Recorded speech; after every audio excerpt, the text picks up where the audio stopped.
reka twifashishe Bibiliya turebe koko ibyahishwe muntu ibivuga ko ubwoko bw'Imana bari abanyarwanda cyangwa se abarundi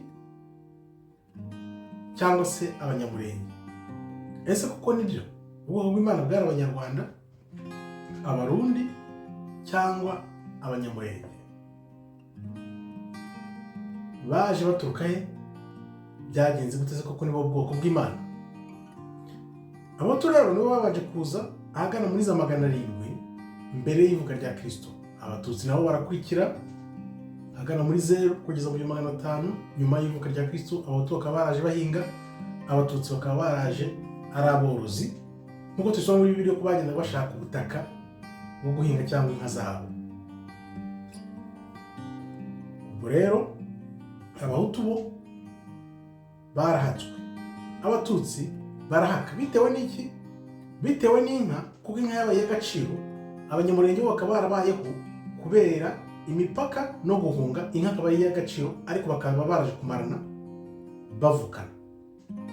Bibiliya rero tubwira ko bagendaga bashaka ubutaka. Ukambaza uti jenoside y'Abayahudi ihura na jenoside y'Abanyarwanda. Jenoside y'Abayahudi wibuke ko mu 1920 Abadage bari bafite inote ya biliyoni 100.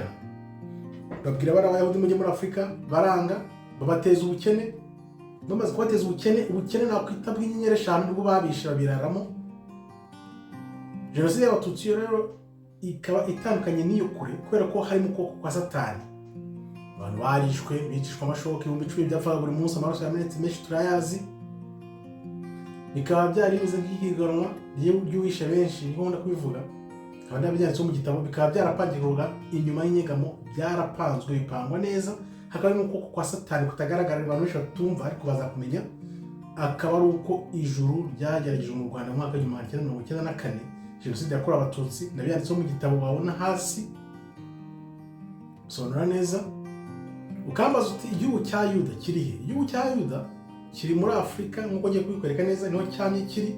Usije ko abazungu babihinduye nyine, akaba ari mpamvu tuzagenda tubyiga ngo tunye aho icyo gihugu kiri. Uko ubibona, igihugu cya Yuda ni Israel nyine, gifashe kuri Afrika, no cyari gifashe kuri Afrika neza nkuko Kanani na Mizraim na Kushi na Put bose bavuga kuri Ham bahawe ubwoko bw'Imana. Kanani nicyo gihugu cyahawe ubwoko bw'Imana, kandi igihugu ntabwo kimutse.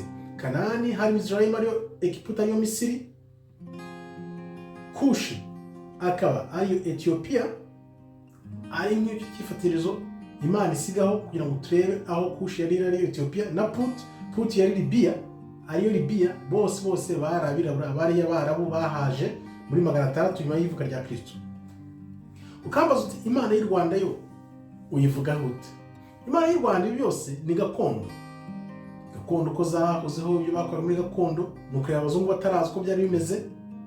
Akaba ariyo gasani y'u Rwanda, byose bikaba byari mu migenzo ya kera.